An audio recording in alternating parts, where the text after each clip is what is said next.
اے کملی میں لپٹنے والے، رات کو قیام کیا کرو مگر تھوڑی سی رات، یعنی نصف رات یا اس سے کچھ کم قیام کرو یا کچھ زیادہ، اور قرآن کو اچھی طرح ٹھہر ٹھہر کر پڑھا کرو۔ ہم ان قریب تم پر ایک بھاری فرمان نازل کریں گے، کچھ شک نہیں کہ رات کا اٹھنا نفس کو سخت پامال کرتا ہے، اور اس وقت ذکر بھی خوب درست ہوتا ہے۔ دن کے وقت تو تمہیں اور بہت سے شغل ہوتے ہیں، تو اپنے پروردگار کے نام کا ذکر کرو اور ہر طرف سے بے تعلق ہو کر اسی کی طرف متوجہ ہو جاؤ۔ وہی مشرق اور مغرب کا مالک ہے، اس کے سوا کوئی معبود نہیں، تو اسی کو اپنا کارساز بناؤ۔ اور جو جو دل آزار باتیں یہ لوگ کہتے ہیں ان کو سہتے رہو، اور خوبصورتی سے ان سے کنارہ کش رہو، اور مجھے ان جھٹلانے والوں سے جو دولت مند ہیں سمجھ لینے دو، اور ان کو تھوڑی سی مہلت دے دو۔ کچھ شک نہیں کہ ہمارے پاس بیڑیاں ہیں اور بڑی زبردست آگ ہے،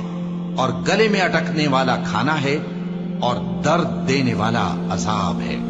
جس دن زمین اور پہاڑ کانپنے لگیں اور پہاڑ ایسے بھربھرے ہو جائیں گے جیسے ریت کے ٹیلے، اے اہل مکہ، جس طرح ہم نے فرعون کے پاس موسیٰ کو پیغمبر بنا کر بھیجا تھا، اسی طرح تمہارے پاس بھی محمد صلی اللہ علیہ وآلہ وسلم ایک رسول بھیجے ہیں جو تمہارے مقابلے میں گواہ ہوں گے۔ سو فرعون نے ہمارے پیغمبر کا کہا نہ مانا تو ہم نے اس کو بڑے دردناک انداز سے پکڑ لیا۔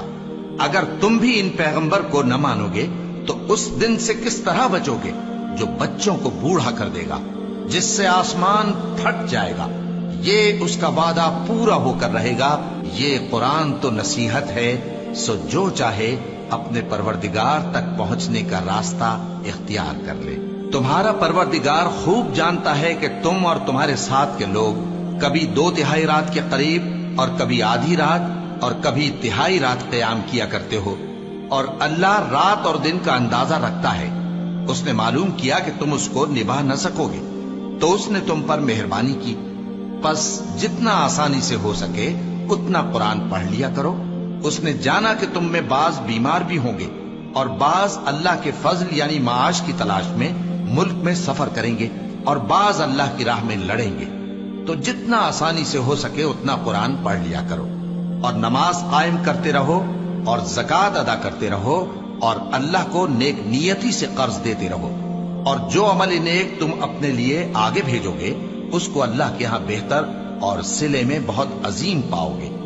اور اللہ سے بخشش مانگتے رہو، بے شک اللہ بخشنے والا ہے، مہربان ہے۔